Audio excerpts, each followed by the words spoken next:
All right, we're back again for another episode of Drawn with Jay. I thought it might be fun to take you through the years. Kind of self-taught artist. I've been drawing cartoons ever since I was a kid, probably 3, 4 years old. I really got got good at drawing cartoons at around third grade, and my first cartoon character ever was Mr. Toop. It was like a 10-page comic book I drew. Always inspired by Garfield. See if I can draw Mr. Toop for you. He was a big-nosed fella, big nostril, I remember. He had a mustache. I always drew him this way, so I could redo it over and over. His eye was weird.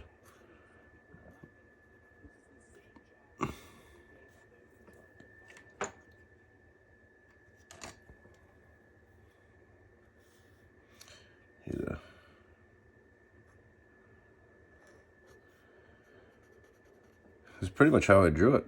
I remember the muscle memory is still there.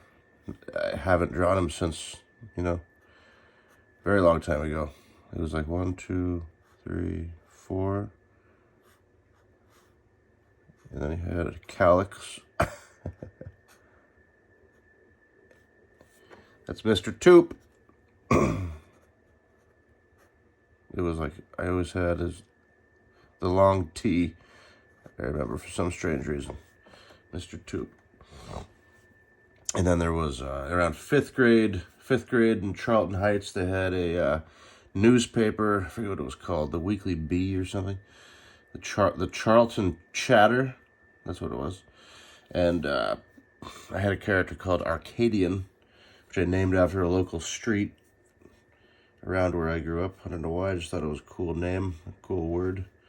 So Arcadian was a caveman. And this is how I drew Arcadian.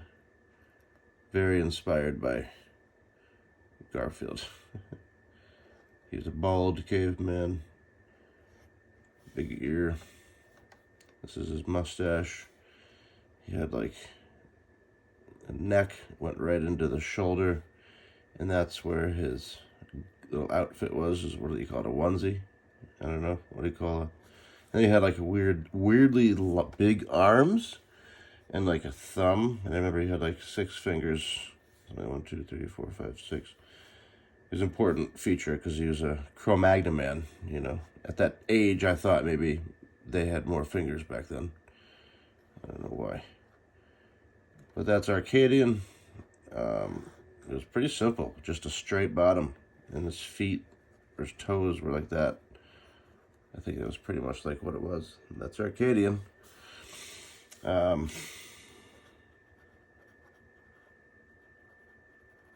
right, after that, there was Darby. There's this kid, Brad Boucher, in 6th grade. And he was making fun of this girl at the time that lived near me, a friend of mine, Julie.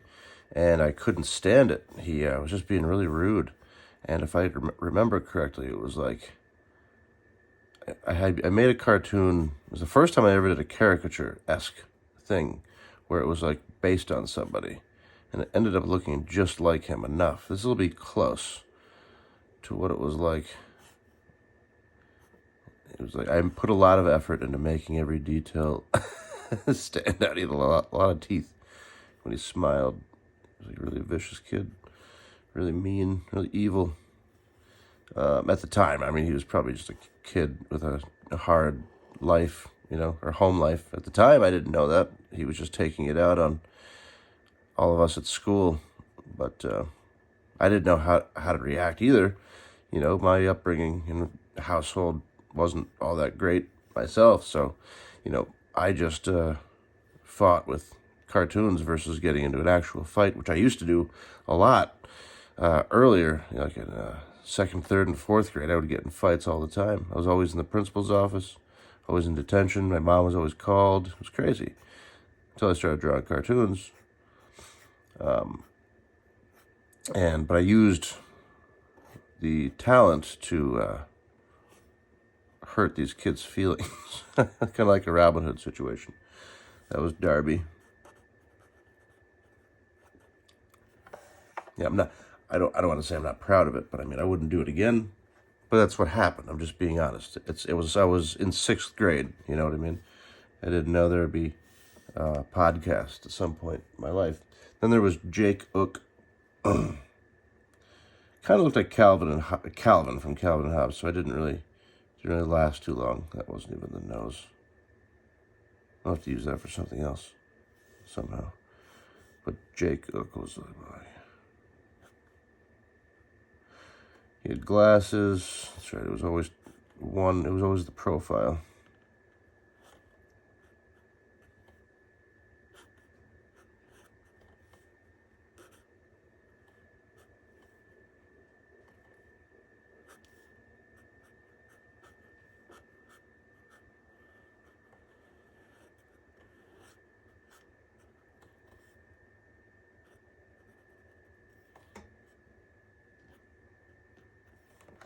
That's Jake Ook.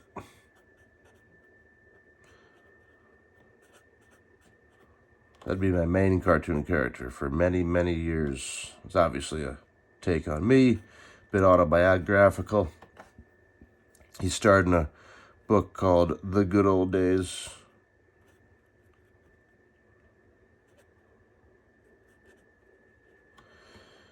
And then there was Mike McNeilson, which really was the most notorious of all my cartoon characters. In 8th grade, I used this to tease a kid. I got suspended for many reasons, including this one. But this is Mike McNeilson. See if I can remember how to draw him.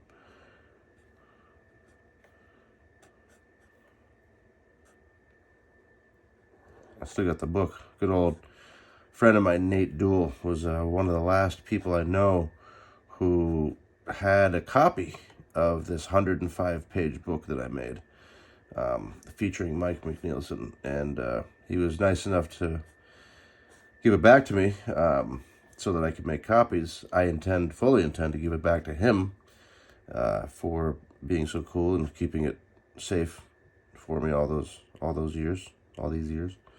But that's Mike McNeilson without a hat.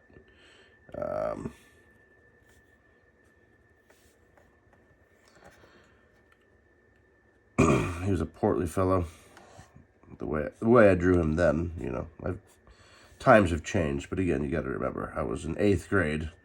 You know, I was kind of a petulant kid. You know, like I said, a lot of times you don't know what's going on in a kid's household, or why they're acting out or doing things, being mean to people. I did. I was bullied a lot, so I kind of used those experiences of being bullied and used it to bully bullies, essentially. Mike Nelson was a complete exception. I was a bully, and I regret it. And I apologized to him in 9th grade, and he forgave me in the hallway. And thank goodness, too, because he ended up growing to be 6'4" and about 230 pounds of solid muscle, and became the star of his basketball and football team after he moved from our high school, likely because of the abuse he experienced on a daily basis because of pricks like me, but not me, because I stopped doing it. But other people, you know, made life hard for this kid, and I always felt bad about that, you know. That's Big Mike. Mike McNeilson.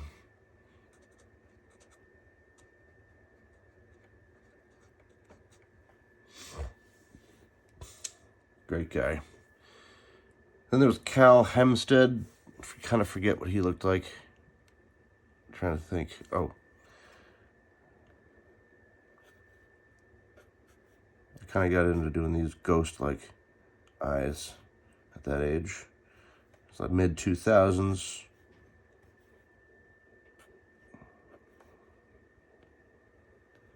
It's in one of my Facebook photo albums. I forget exactly, but I'll have to take a look.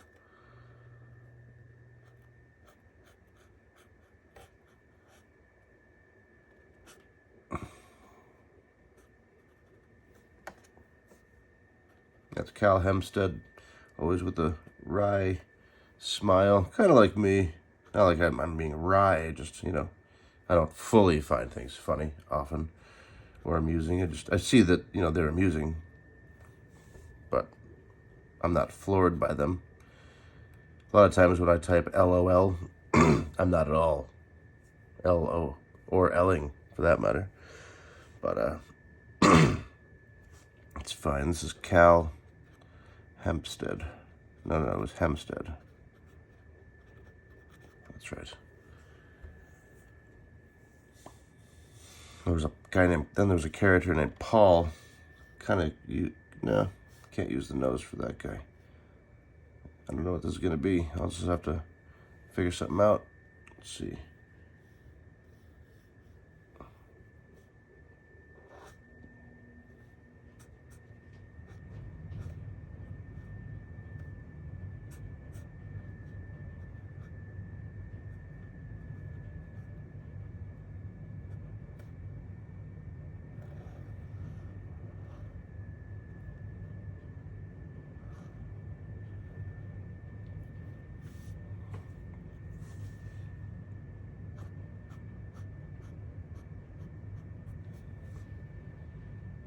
He's got a whip for some reason. All right, next.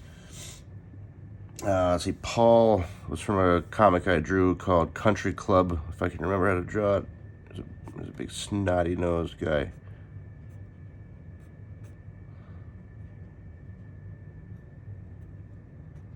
Snot-nosed, real prick, if I remember correctly. If I remember how to draw him properly. He had a visor. That's right. Some hair.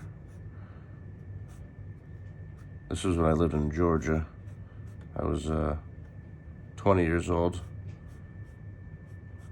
It's been since then since I've drawn this guy. It's been a long time.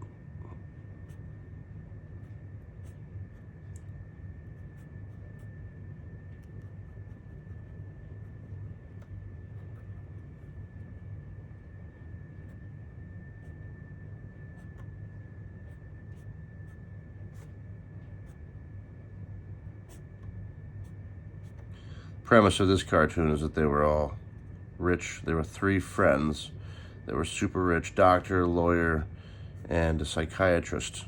And they would just pass clients back and forth between each other for profits and only work on weekends. They had the entire week free to play and hang out at the golf course, at the country club. So that's Paul. Country Club. And then there was Sam Merrick. Let's see if I remember how to draw his ass.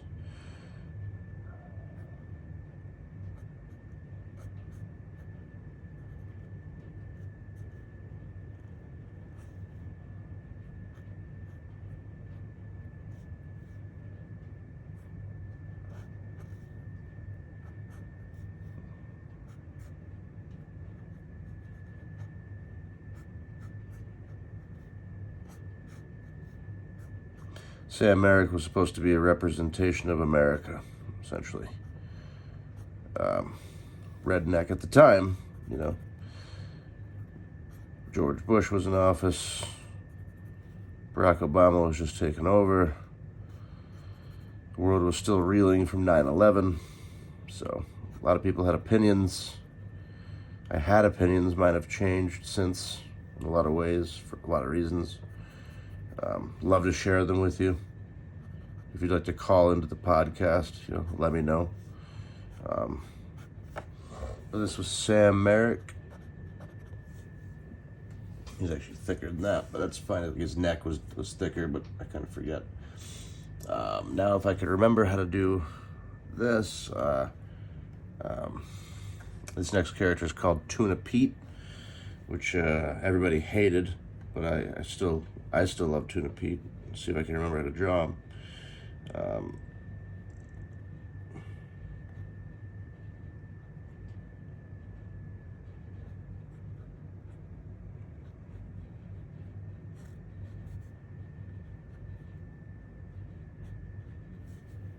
Pretty good. Boom. All right, that's Tuna Pete. It's kind of small, not great. It's been a long time since I drew Toonapee. All right, the main character now these days is Earl Squirrel. I'll put him right here. I'll put him right over here. Let's see.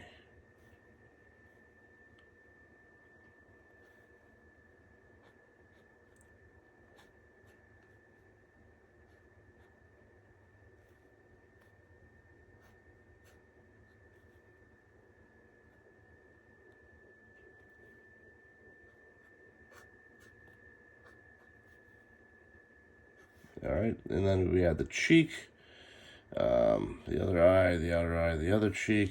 There we go. He's I like to draw with a scarf, these days. It's just good to have that extra little detail, little texture to his personality. A scarf wearer. He's a squirrel. He should be all right with the temperature, but he's got a scarf. You know what I mean? So it's fun. Earl Squirrel.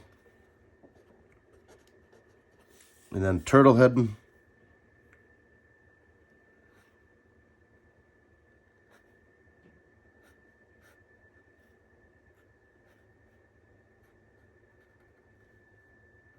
Turtlehead's great. His mouth is open or closed. Either way, it's fun. And then, boom.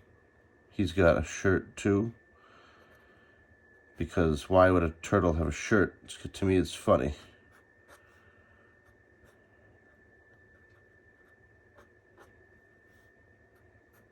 And then he's got a shell behind him. It's pretty easy to draw.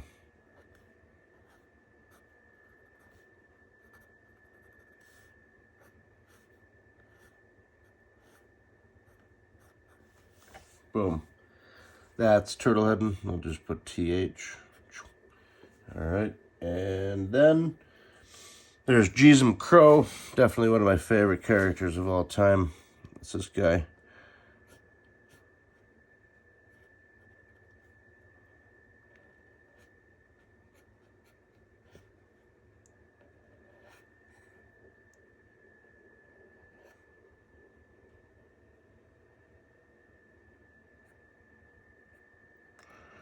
Jeezum Crow you might think that's a mocking Jesus Christ or something like that, but that's not the case. Couldn't be further from the truth. I respect anybody's right to believe.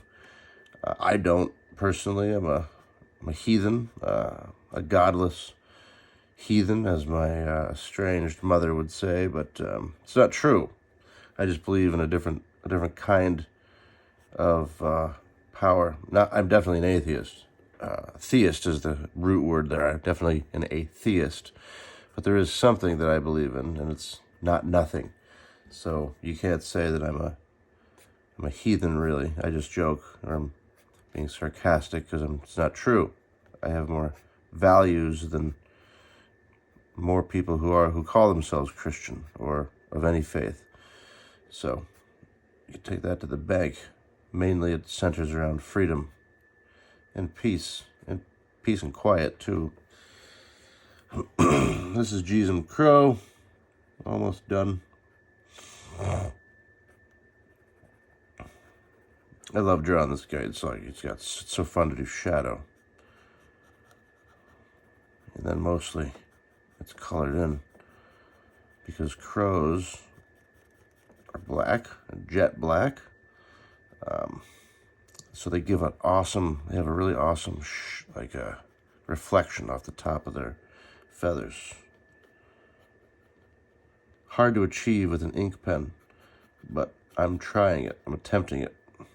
It's important to do that with contrast, one of the more key elements of composition. And cross-hatching doesn't make it easy. Well, maybe it can make it easier. It makes it fun. I love the look of a cross-hatch. That's kind of why I do it. I have my own technique. Feathers go different directions, but I want to create differential with the lines so that you can see the difference there. I don't have to make it all black, Add a little detail, little textures. This is the the beginning of the wing. So I want to make sure it's nice and dark. Make sure there's some real separation there. Now I can start the crosshatch in a different direction. Different direction again.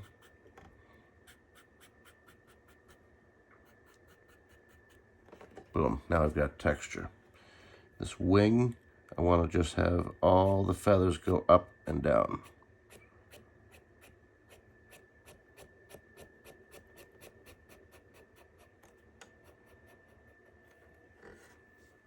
All right, that's Gisem Crow.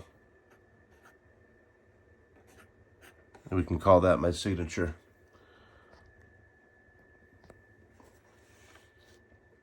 There it is, ladies and gentlemen. My main characters in my lifetime.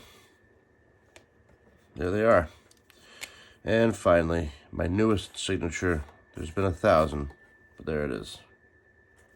For this year, 24. Bam! Have a great night. This has been Drawn with Jay.